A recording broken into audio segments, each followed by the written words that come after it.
ايه يا اخوانا الحر اللي احنا فيه ده اخو قطر بنها منوف اللي عملت له فيديو قبل كده. بس ده شغلانته يروح 100 غمر مش منوف.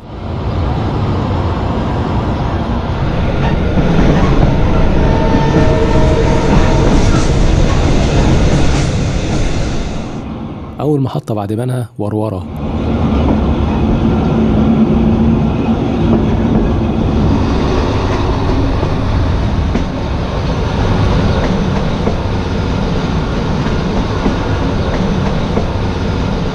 الخط ده عليه 14 محطة، مسافته 35 كيلو. أهلا بكم في دملو.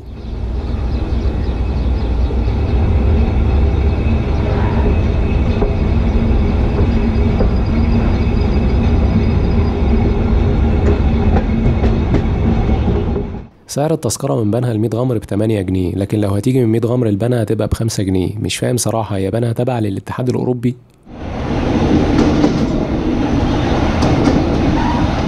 داخلين على محطة ميت الحوفيين، وبلاحظ أماكن كتير قوي بيبتدي اسمها بكلمة ميت كذا، ميت هكذا وإلخ إلخ. أنت بس روح على أي شباك تذاكر وقول له عايز ميت، هيقول لك ميت إيه؟ قول له 100 جنيه.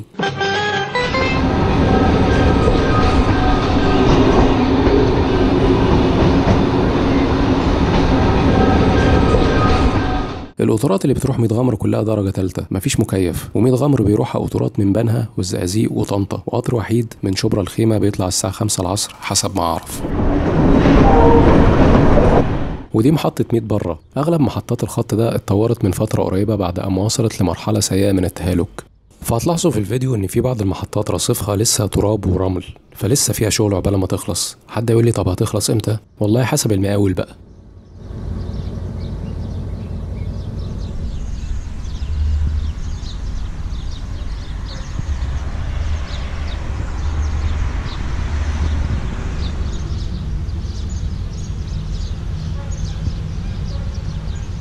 يا ريت يبقى في كل المحطات، وخاصة المحطات الصغيرة زي محطات القرى، يبقى فيه لوحة كده على الرصيف يبقى مكتوب فيها مواعيد القطارات والأسعار، بحيث إن الشخص الغريب اللي رايح مكان زي كده يبقى عارف راسه من رجليه، مش يقف كده في الطل مع نفسه مش عارف حاجة، يا ترى القطر جاي ولا مش جاي.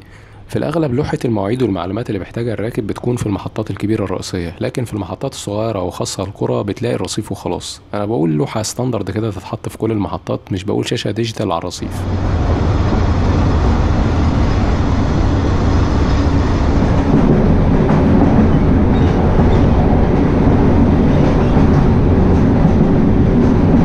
وصلنا محطة بأسة أو بئسة، مش عارف صراحة النطق الصح. محطة من المحطات اللي إن شاء الله هتتطور. عامة مش كل التطوير بيكون حلو ولا كل القديم بيكون وحش، ومش كل القديم بيكون حلو ولا كل التطوير بيكون وحش. حد فاهم حاجة؟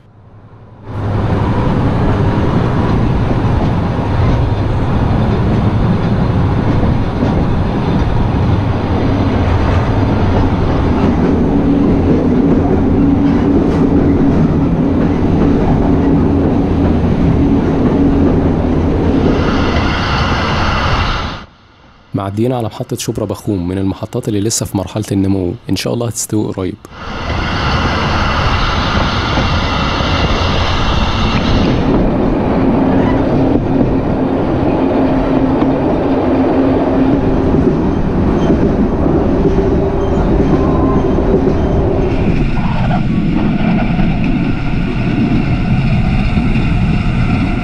ودي محطة تفاهنا العزب، قرية من قرى مركز زفتة.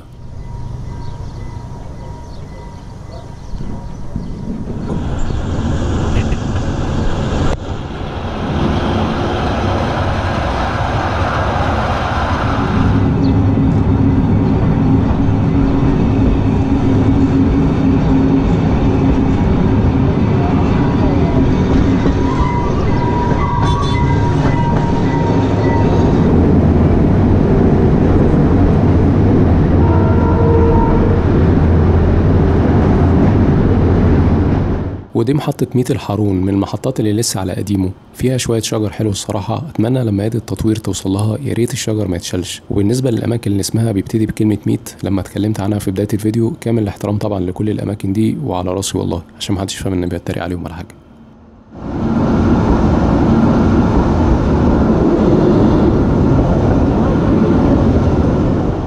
بلاش تفتكر ان دايما القطر بيكون فاضي ورايق زي ما هو باين في الفيديو، لا بعيد عنك، ده بيجيله اوقات بيكون زحمة زي الموسكي.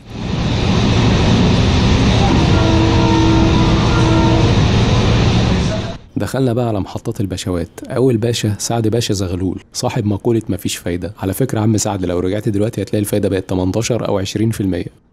مقولة مفيش فايدة اللي قالها سعد زغلول البعض بيقول انه ما قالهاش، والبعض التاني بيقول انه قالها، لكن الاقرب للصح حسب تأكيدات البعض انه قالها. لكن قالها لمراته في اخر ايامه لما كانت بتديه دواء وهو كان تعبان جدا، فقال لها مفيش فايدة والدواء مش جايب نتيجة. الخط ده من الخطوط الفردية، فبعض المحطات القليلة بيكون فيها ازدواج، فبيحصل بقى موضوع انك تستنى القطر المقابل زي في محطة سعد زغلول. انتظار القطر المقابل ده بقى حاجة ما تعرفش مدته قد ايه بالظبط، بس لو المدة طولت عليك ولا حاجة ممكن تروح تتمشى شوية، تقعد على القهوة تشرب حاجة لحد ما القطر المقابل يجي.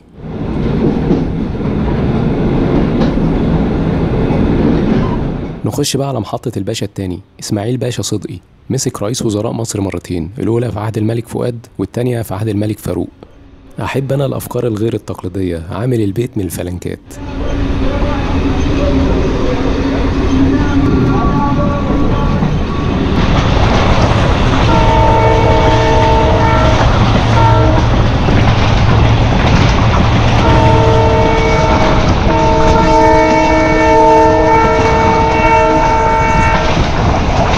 واخر محطة باشا معانا على الخط منصور باشا، واعتقد انه كان احد وزراء داخلية مصر في عهد الدولة الخديوية. مش اي حد زمان كان بيتقال له يا باشا، دلوقتي سواق الميكروباص بقى باشا، مع احترامي ليهم اكيد. نحب احنا الطبقية قوي، باشا ويا بيهم عليك وسعادتك يا سيدي اهو كله برتقال.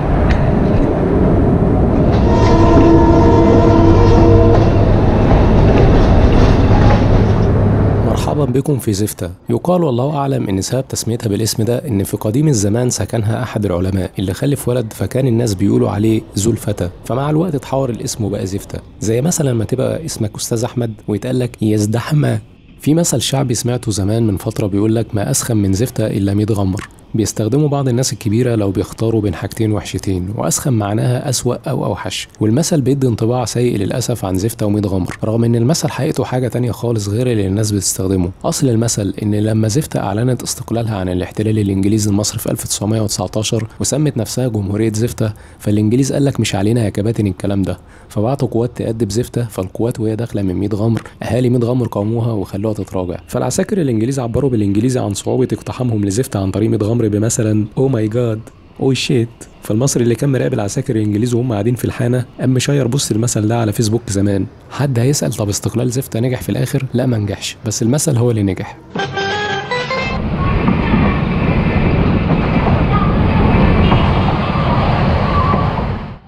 المواصله البوكس دي ركبتها مره واحده في حياتي على سبيل التجربه، كنت حاسس باحساس الفرخه جوه قفص الفراخ.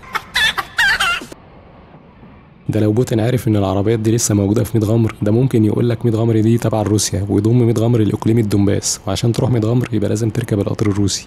بس والله رغم انها قديمه شكلها لذيذ.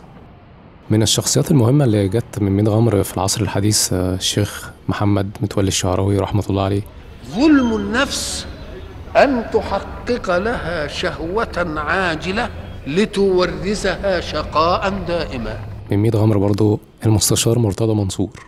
اوعى اقسم بالله اجيبك ملبوس. وصلنا 100 غمر يا جماعه، الحمد لله على السلامه.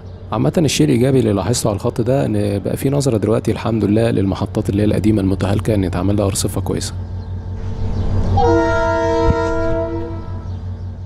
تحياتي لكل ركاب قطر 100 غمر، ويلا إلى اللقاء، سلام عليكم.